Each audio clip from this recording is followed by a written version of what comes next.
Aunque pensamos que la comida rápida es una invención moderna, en la Edad Media la mayoría de las personas dependían de la comida rápida servida en las tiendas de cocina públicas en lugar de cocinar en casa.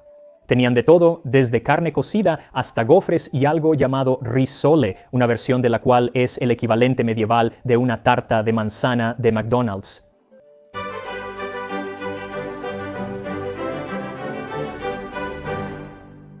En el siglo XIII, un autor francés llamado Guillaume de Villeneuve escribió algo llamado Los Gritos de París, donde detalló las vistas y sonidos de las calles del París medieval. En él habla de los alimentos precocinados como guisantes machacados calientes, empanadas de carne, salsa de ajo y queso de champagne y brie que se vendían en las tiendas de cocina públicas. También había dulces vendidos por vendedores ambulantes que caminaban por la noche con cestas cubiertas con una servilleta blanca llena de obleas, gofres y risoles.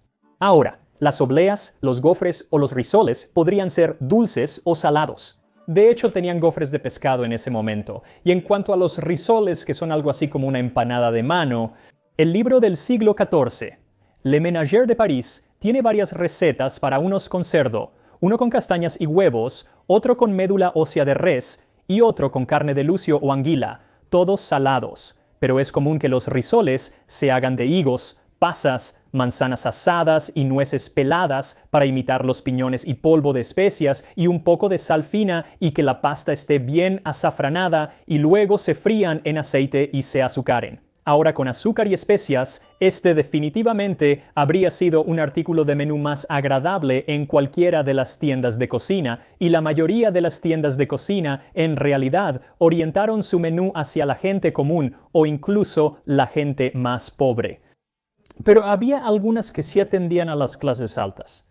Ahora, algunas de las especias utilizadas como azúcar, canela y nuez moscada eran caras porque tenían que venir desde Asia, pero el azafrán se cultivaba ampliamente en España, Francia e incluso en Inglaterra durante la Edad Media. No era precisamente barato, pero sin duda era más habitual de lo que se podría imaginar. A menudo se usaba no solo para dar sabor a las cosas, sino para dar un tinte amarillo a sus alimentos, y así es como se va a usar en esta receta de pasta, para la cual necesitarás 2 tazas y media o 300 gramos de harina, 12 cucharadas o 170 gramos de mantequilla cortada en cubos pequeños, un cuarto de taza o 60 mililitros de agua y luego una pizca de azafrán. Entonces, primero agrega el azafrán al agua y déjalo reposar durante unos 5 minutos y luego tamiza la harina en un tazón grande y agrega la mantequilla. Trabajando con las yemas de tus dedos, mezcla la mantequilla con la harina hasta que toda la mantequilla esté incorporada y tengas una textura agradable y arenosa. Luego, vierte el agua de azafrán a través de un colador en el tazón y trabaja rápidamente hasta que se forme una masa. Una vez que todo esté unido, envuelve la masa en un paño húmedo o en plástico y déjala reposar preferiblemente en un lugar fresco como el refrigerador durante 10 a 15 minutos mientras preparas el relleno. Para emular una tienda de cocina pobre, omite el azúcar y las especias. Para ser como una tienda de cocina rica, necesitarás 120 jueres de higos secos, 30 jueres de pasas, 6 manzanas medianas, una cucharadita de canela, un medio cucharadita de jengibre, un medio cucharadita de nuez moscada, 100 g de azúcar, una cucharadita de sal y 60 g de nueces, almendras o avellanas picadas. Y me pareció interesante porque dice que use nueces para imitar los piñones, pero los piñones eran bastante comunes en Europa durante la Edad Media, así que no estoy completamente seguro de por qué dice eso, pero ahí lo tienes.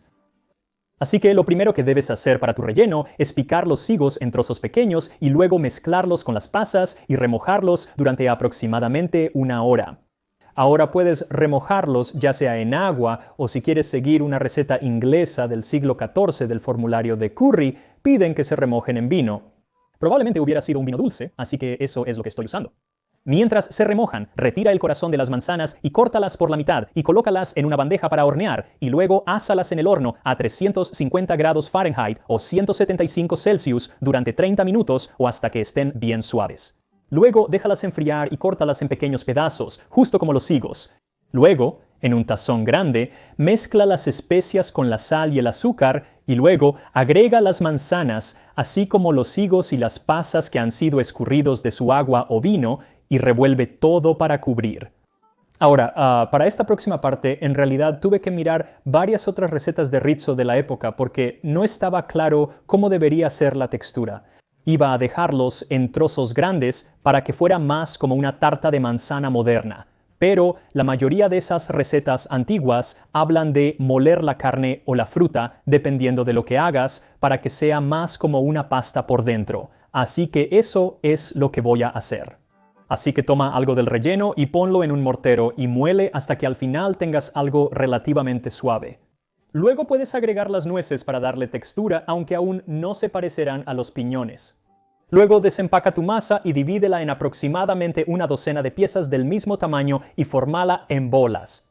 Después, en una superficie enharinada, extiende una pieza de masa en un círculo de 1/8 de pulgada de grosor. Coloca un par de cucharadas del relleno en el centro, dejando suficiente masa en los bordes.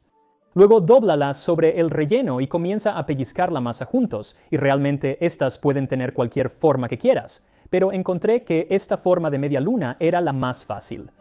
Una vez que la masa esté unida, usa un tenedor para sellar el borde y luego aparta la empanada y continúa hasta que se haya utilizado toda la masa. Para freír, la manteca de cerdo era la grasa más popular en ese tiempo, pero cualquiera servirá para estas. Para freír empanadas, coloca 3 o 4 empanadas en una olla con 3 o 4 pulgadas de profundidad de aceite caliente a 350 grados Fahrenheit, 175 grados Celsius. Fríelos por unos 5 minutos, moviéndolos frecuentemente para evitar que se quemen en el fondo de la olla. Después de 5 minutos, o cuando estén bien dorados, puedes sacarlos del aceite y colocarlos en una rejilla para secar y espolvorearlos mientras aún están calientes con un poco de azúcar, y es por ese azúcar y las especias que están en estas empanadas que hace que éstas se hubieran vendido en una tienda de cocina más elegante, similar a la tienda de cocina que se menciona en un escrito de Londres de 1170.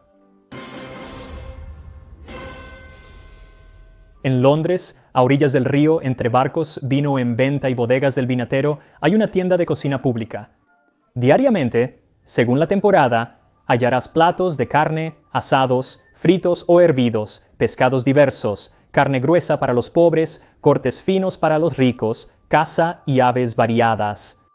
Eso fue William Fitzstephen, quien estaba escribiendo alrededor del año 1170, y en realidad Fitzstephen es probablemente más famoso por estar presente en la muerte del arzobispo de Canterbury, Thomas à Becket, quien supuestamente fue asesinado cuando el rey Enrique, él no fue supuestamente asesinado, definitivamente fue asesinado supuestamente por orden del rey Enrique II, quien era un antiguo amigo suyo, cuando Enrique envió a 4 caballeros a la catedral de Canterbury para asesinar al arzobispo. Bueno, Fitzstephen estuvo presente cuando eso sucedió y más tarde en realidad escribió una biografía del entonces Santo Tomás de Becket, pero la escritura que creo que es más interesante es una escritura que escribió sobre la ciudad de Londres, detallando cómo era en ese momento. No solo habla de la pública coquina o tienda de cocina pública, sino que nos dice dónde está en la ciudad y dice que atiende tanto a los pobres como a los ricos y nos da una idea de por qué las personas ricas estarían comiendo en un lugar como este. Si amigos llegan inesperadamente a la casa de algún ciudadano y ellos, cansados y hambrientos después de su viaje, prefieren no esperar hasta que se compre y cocine la comida o hasta que los sirvientes traigan agua para las manos y pan, pueden en cambio hacer una visita rápida a la orilla del río, donde cualquier cosa que puedan desear está inmediatamente disponible. Es como si tuvieras compañía y no quisieras cocinar, así que vas a pedir comida tailandesa por tercera vez esta semana, pero en lugar de massaman curry, dice que los amantes de las delicias pueden pedir carne de ganso, gallina de Guinea o becada. Encontrar lo que buscan no es una gran tarea, ya que todas las delicadezas están dispuestas frente a ellos y definitivamente son carnes destinadas a las clases más acomodadas, y probablemente por eso esta tienda de cocina en particular merecía ser mencionada en los escritos de Fitzstephen, porque la mayoría de las tiendas de cocina atendían a los habitantes comunes de la ciudad. Para la mayoría de los habitantes de pueblos y ciudades, cocinar en casa no solía ser una opción. La mayoría carecía de cocina por completo. Podrían tener una chimenea y muchas de esas personas no tenían una olla en la que realmente cocinar algo. Por ejemplo, en 1301 en la ciudad de Colchester, solo el 3% de los hogares que pagaban impuestos tenían algún tipo de cocina, y los registros muestran que muchos de los ciudadanos más pobres no tenían una olla ni ningún utensilio de cocina con el que cocinar su comida. Así que dependían de estas tiendas de cocina públicas. Estos serían bastante diferentes a ser atendidos en una taberna o cervecería, donde te sentarías y posiblemente tendrías una comida completa. En cambio, la mayoría de las tiendas eran pequeños cobertizos inclinados o simplemente un carrito. Incluso tenían carritos equipados con hornos móviles para hornear pequeñas tartas, y en muchas ciudades las calles que albergaban estas tiendas llegarían a llamarse cochro o la fila de los cocineros. Un poema de 1450 llamado London Lyckpenny nos da una mejor idea de lo que se vendía en estas tiendas de cocina de la época. Se trata de un pobre campesino de Kent que llega a Londres y es inmediatamente acosado por los dueños de estas tiendas de cocina. Luego fui de inmediato a la puerta de Westminster al mediodía. Los cocineros me trataron bien y me ofrecieron pan con cerveza y vino, costillas de res tanto grasas como muy finas. Luego me apresuré a Londres, de toda la tierra, es la que lleva el precio. Guisantes calientes, gritó uno llorando, fresas maduras y cerezas en el arroz. Uno me pidió que me acercara y comprara algunas especias, pimienta y azafrán me ofrecieron, pero por falta de dinero no pude acelerar. En otras zonas de la ciudad se ofrecen pasteles calientes, hidromiel y patas de oveja calientes. Sin embargo, me parece interesante que se mencione específicamente la venta de pimienta y azafrán. No podía costearlo, pero al menos sabemos que estaba disponible en las ciudades en ese entonces. Ahora, algunas tiendas vendían varias cosas, pero muchas se especializaban en solo un tipo de alimento. En los registros de la corte Leet de Norwich, en 1287, se menciona una tienda de cocina que solo vendía salchichas de cerdo y budines, mientras que otra solo vendía queso y natillas de huevo y otra solo vendía mostaza. Muchas tiendas de cocina se especializaban en vender salsas como la Galantine, que se hace con galanga del sudeste asiático, e incluso las casas más ricas a menudo obtenían sus salsas de estas tiendas porque simplemente era más barato comprar un poco de salsa ya preparada en lugar de conseguir tus propias especias muy caras al por mayor. Además, estas tiendas de cocina eran en cierto modo la única forma en que el ciudadano promedio iba a tener la oportunidad de probar especias en absoluto. En un tratado del año 1300 se habla de una bodega de empanadas de carne y pescado que en latín eran bene piperatos. Ahora, las empanadas y los pasteles probablemente eran la comida más común que se vendía en estas tiendas y simplemente podías ir a comprar un pastel completamente hecho. Siempre tendrían pasteles frescos y calientes listos para vender, o podrías ir a un avicultor o carnicero y comprar algo de carne, llevarla al pastelero y decirles que querías convertir eso en un pastel. Luego lo envolverían en masa y lo hornearían. ¿Por qué harías esto exactamente? ¿Fue para ahorrar dinero tal vez? Quizás. En Londres, en 1350, una regulación estipulaba que ningún cocinero debería cobrar más de un penique por poner un capón o conejo en una empanada, bajo pena de prisión. Entonces, esencialmente estás pagando un penique por hacer la empanada, pero has tenido que comprar el capón que en promedio en ese momento costaba 6 peniques, por lo que eran 7 peniques, pero si lo comprabas ya hecho también costaba 7 peniques. En aquel entonces, los precios estaban casi estáticos. Los costos realmente no cambiaban a menos que fuera mucho más pequeño, mucho más grande. A veces, dependiendo de la carne, se podía ahorrar un centavo, pero no creo que el costo fuera la principal razón para que la gente lo hiciera. Creo que proporcionabas tu propia carne porque no sabías qué había en un pastel que ya se había hecho.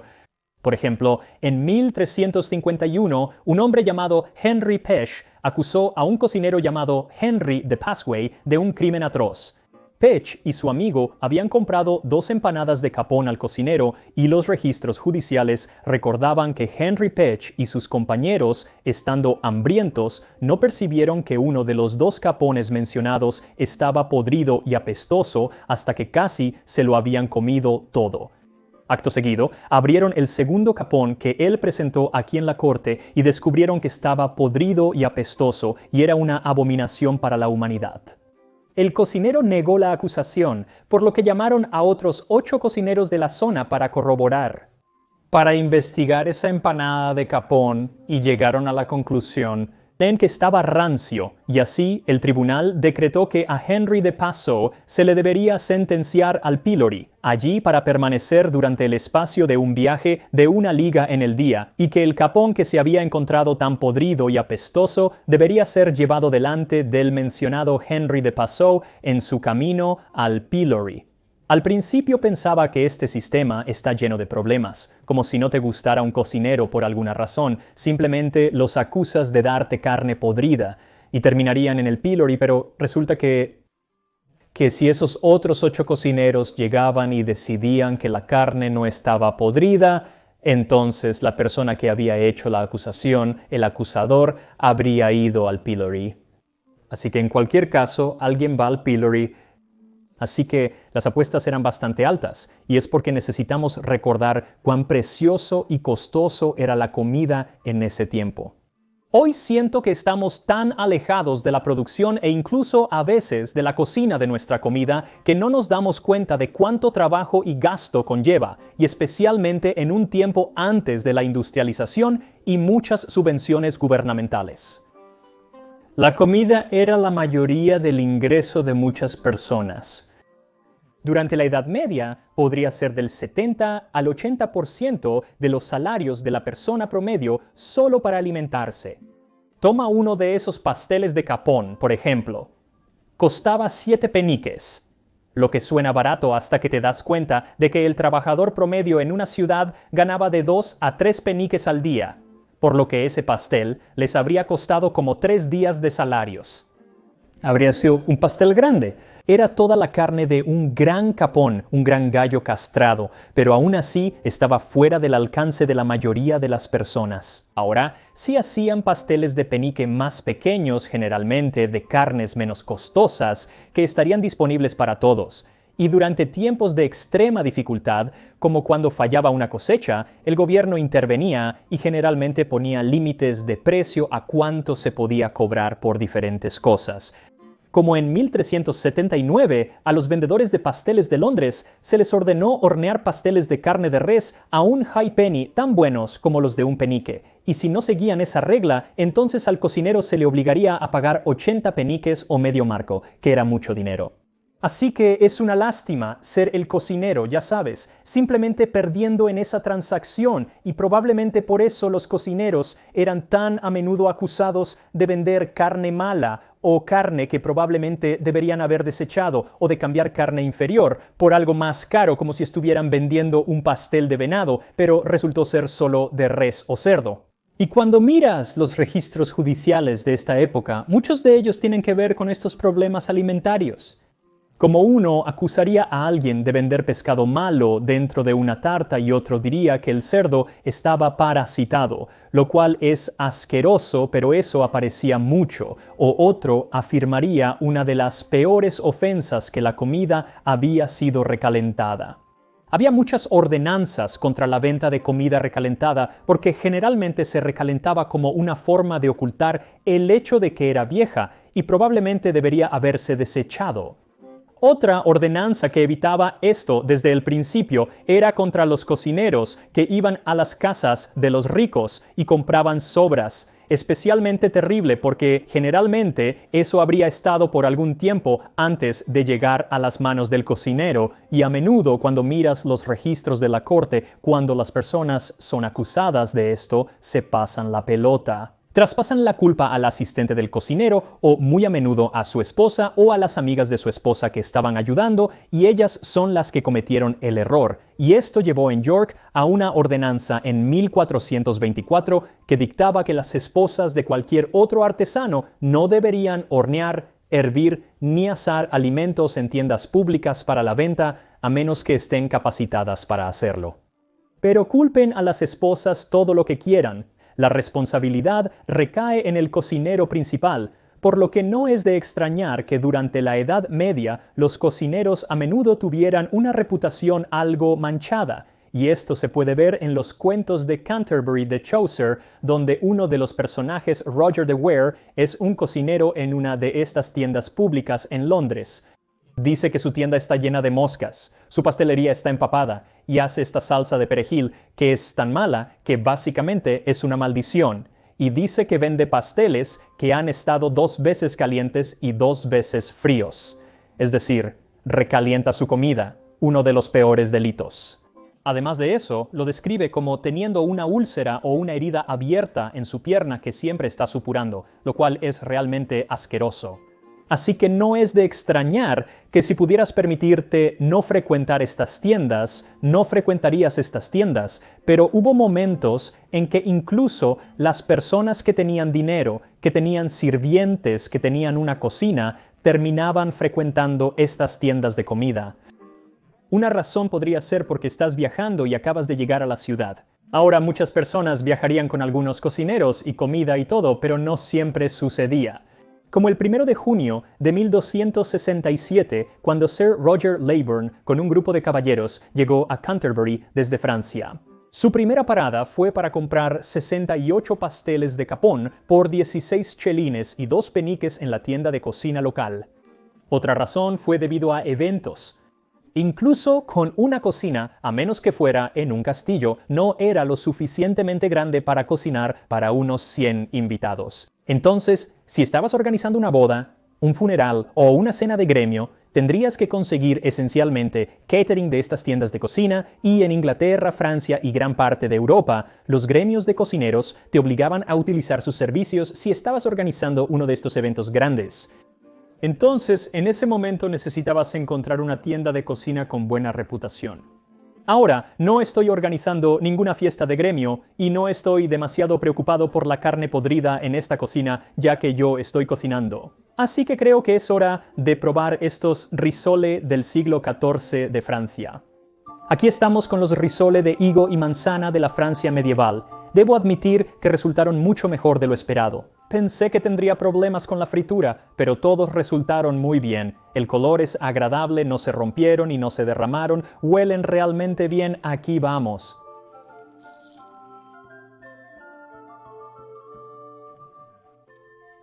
Esa masa es realmente buena.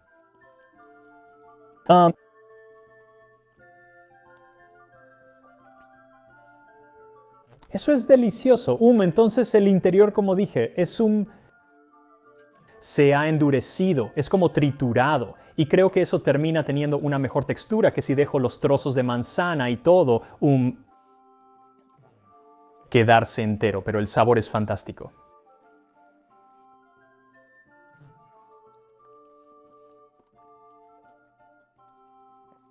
Eso está realmente muy bueno.